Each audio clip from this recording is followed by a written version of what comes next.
এইবাৰ তোমালোকৰ পৰীক্ষা অতি সোনকালে পতা হ'ব। কিবা সুধিবলগীয়া থাকিলে সোধা। ছাৰ, আমাৰ পৰীক্ষাৰ প্ৰশ্ন কাকতসমূহ কোনটো পেজত ছাপা কৰিব? কি?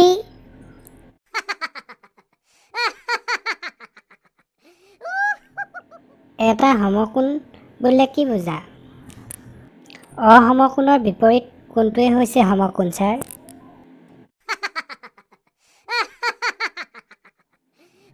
ছাৰ কোৱাচোন, যদি এগৰাকী মহিলাই এবাৰত এটা কাম কৰে, 20 গৰাকী মহিলাই কিমান কাম কৰিব? এটা কামো নকৰে।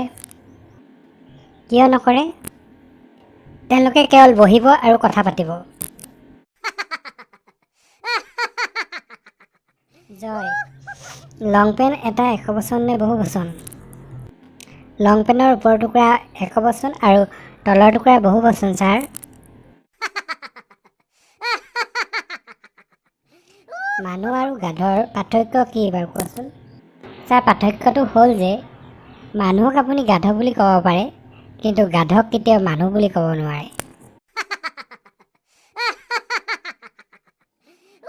জয়, তোমাৰ হাতৰ আখৰ ভাল কৰিবলৈ মই তোমাক বহুতবাৰ কৈছোঁ। যেতিয়া তুমি ডাঙৰ হ'বা তেতিয়া তুমি সমস্যাত পৰিবা। চিন্তা নকৰিব ছাৰ, ডাঙৰ হ'লে মই টাইপিষ্ট হ'ম।